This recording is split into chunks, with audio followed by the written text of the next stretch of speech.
آج کے نوجوان سوشل میڈیا اور ایمان ان دونوں کے بیچ توازن کیسے قائم کریں؟ آئیے اس پر بات کرتے ہیں۔ سوچنے کی بات ہے، صبح اٹھ کے پہلا کام کیا ہوتا ہے؟ اکثر لوگوں کے لیے ہاتھ سیدھا فون پر جاتا ہے۔ یہ جو ایک معمولی سی عادت لگتی ہے، یہ اصل میں روزانہ ہمارے ایمان اور پہچان کا ایک امتحان ہے۔ سوشل میڈیا دنیا کو جوڑتا تو ہے، لیکن یہ ہمارا قیمتی وقت اور توجہ بھی کھا جاتا ہے۔ اس کا اثر صاف ہے، ایمان کے لیے وقت کم، خود اعتمادی پر ضرب اور ارادوں میں کمزوری۔ اور اسلام ہمیں یاد دلاتا ہے کہ اللہ کے ذکر سے غفلت انسان کو سیدھے راستے سے بھٹکا دیتی ہے۔ جوانی کا دور طاقت اور جوش کا تو ہے، لیکن اس میں آزمائشیں بھی کچھ کم نہیں ہیں۔ نوجوان اکثر اپنی پہچان، دوستوں کا انتخاب اور اپنے دین سے جڑے رہنے کی کشمکش میں رہتے ہیں۔ دیکھیں، صحبت کا اثر بہت گہرا ہوتا ہے۔ اچھے دوست اٹھاتے ہیں اور برے دوست گرا دیتے ہیں۔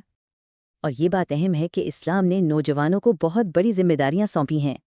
تو پھر حل کیا ہے؟ اس ڈیجیٹل دنیا میں ایمان کو کیسے مضبوط رکھا جائے؟ آئیے دیکھتے ہیں۔ ان چیلنجز سے نمٹنے کے لیے یہ 5 عملی قدم اٹھائے جا سکتے ہیں۔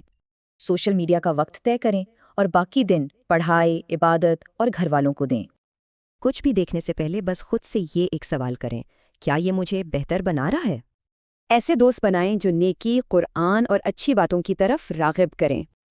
روزانہ صرف 5 سے 10 منٹ کا ذکر دل میں بے پناہ سکون اور ایمان کو طاقت دے گا۔ صرف لینا نہیں، دینا بھی سیکھیں۔ دوسروں کی مدد سے اپنا کردار بھی بلند ہوتا ہے۔ اب ذرا کچھ گہرے سوالوں پر غور کرتے ہیں جو ایک بڑے مقصد کی طرف لے جاتے ہیں۔ کیا زندگی کا مقصد صرف ایک اچھا فون اور مہنگے کپڑے ہیں یا کچھ اور بھی ہے؟ سوچیں کہ ہر وقت دماغ میں کیا چلتا ہے، کیا وہ چیزیں ہیں جو واقعی اہمیت رکھتی ہیں؟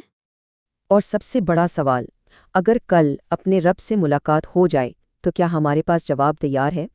تو سارا کھیل سوچ کا ہے۔ جوانی آزمائش ضرور ہے، لیکن ہارنے کے لیے نہیں بلکہ کچھ بڑا کرنے کے لیے۔ مقصد اسکرین پر نظریں جمانا نہیں بلکہ اپنی نسل کے لیے کھڑا ہونا ہے۔ آخر میں، چاہے فون ہو یا سوشل میڈیا، ان اوزاروں کو اپنے رب کی خوشی کے لیے استعمال کریں، اپنی بربادی کے لیے نہیں۔